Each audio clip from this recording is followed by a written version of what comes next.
Alana here with 630. As you can see, it is a wet day here in LA, so today we're going to talk about biking in the rain.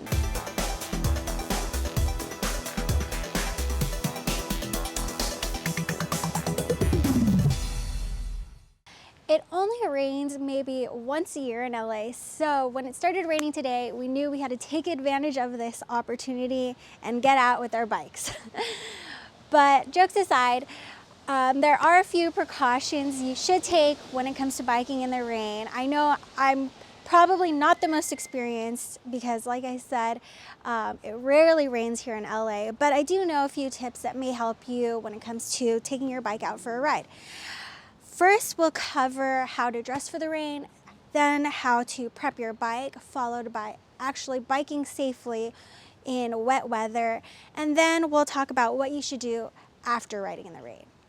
All right, when it comes to staying dry and warm in wet weather, it's key to remember to wear layers. So, for example, right now I have underneath my jacket a thermal, and then both my jacket and pants are fleece lined, water resistant. The more layers you have on, the warmer you'll stay, but the more layers you have on, the less mobile you'll be, so it can be a hindrance. And also you do want to keep in mind that as you bike, you will get warm and possibly sweaty. So what I like to do is start with the least amount of layers I can get away with, and then on top wear something like this jacket, which is fleece lined, water resistant, so I can still move in it. Plus it has these zippers on the side so that I can get some airflow in and hopefully not get too sweaty.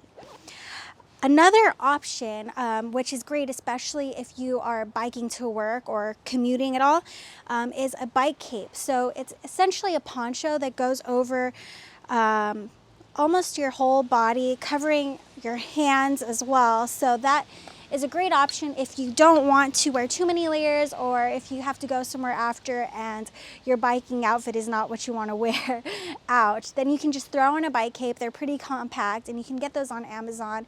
That will keep you pretty much dry. But remember, you'll still want layers underneath if it's pretty cold. Keeping your hands and feet warm is also pretty important. I know my hands get pretty cold, so a good idea is to wear neoprene gloves. These are going to be easier to maneuver in. They aren't too bulky, but they'll still keep your hands fairly warm. As for shoes, my boots are water resistant, and they'll do the job. Like I said, in California, or LA especially, it doesn't get too cold, so I don't have too much to worry about. But one tip that I read online is that if your feet get really cold easily, you can actually wrap them in foil and then put your feet into your shoes, and that'll help retain some of the heat. So, worth a try. Additionally, I know my ears and face can get really cold, so I'm wearing a gaiter that I'll just be pulling up over my mouth and ears, and then I'll probably pop my hood on underneath my helmet. So that should keep my head, ears, mouth warm. Okay, when it comes to prepping your bike, there are a few things you can and should do. The first is definitely optional. So when it comes to wet roads, they're definitely going to be slippery. So you want as much traction as possible.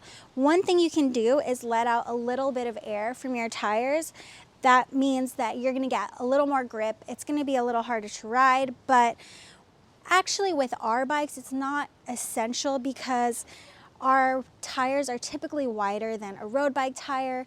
So actually with a tire like this, or especially like the Every Journey or Around the Block tires, you won't need to do that. It's not necessary. But if you do have a really thin, sleek tire, you might want to let some air out. Additionally, you want to make sure that you have bike lights. Visibility is typically pretty low when it's a gloomy, rainy day like today. So here I have my piggy bike light, and I also have a rear light. I definitely wouldn't leave home without those if you are biking in the rain. Now this bike doesn't have fenders, but fenders are helpful. They're not just aesthetic. This is the one situation where they would come in handy. They would prevent some splashback. The rain isn't too heavy today, so I think I'll be fine. But if you can, throwing on some fenders would be helpful.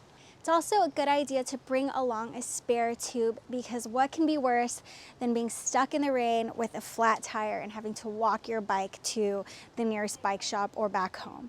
So good idea. Don't forget the lights and a spare tube. Okay, when it comes to actually riding your bike, you're pretty much going to want to take the same precautions that you would if you were driving. So you know that the roads are slippery, so you want to bike slower, take your turns slower, avoid any oil slicks that you see on the road, and also watch out for debris. The rain can wash up all sorts of things onto the road, so it's definitely something to keep an eye out for. And ultimately, if you think that it's not safe or you feel uncomfortable riding, then you know what, don't go for a ride that day. There are other options. You can get an indoor trainer, which we have a video on, and which can actually be a lot of fun, and it's a good way to mix up your ride. So remember, safety first. If it's too wet, the visibility is too cloudy, just skip the ride for today. When finishing up your ride, you just want to make sure to wipe down your bike, dry it off so that you can avoid any rust and keep your bike looking nice for as long as possible. And especially with the chain, it's a good idea to apply lube.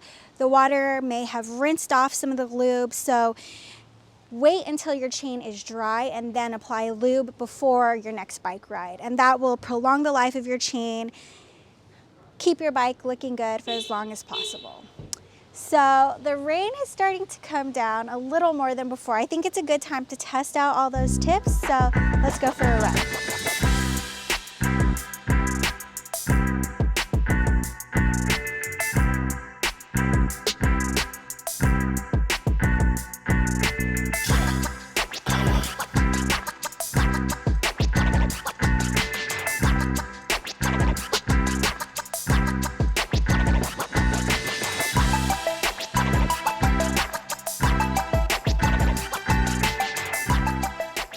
Thank you for watching. If you have any tips for biking in the rain, let us know. Hopefully our tips were helpful. I personally haven't tried out the foil around the feet trick, but it's something that I will definitely keep in mind if it ever gets cold in LA.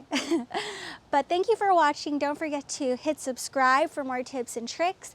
Don't forget to join our 630 Peddlers group on Facebook. You can share tips there, share photos, ask questions, get accessory recommendations. It's a really great community. And don't forget to download the 630 pedaling app. It's in the App Store, in the Google Play Store. Snap a photo if you go out on a rainy bike ride so we can all see your amazing accomplishment. I will post a photo from my ride today, so keep an eye out for it. Thank you so much for watching. Don't forget, it's your journey, your experience. Enjoy the ride.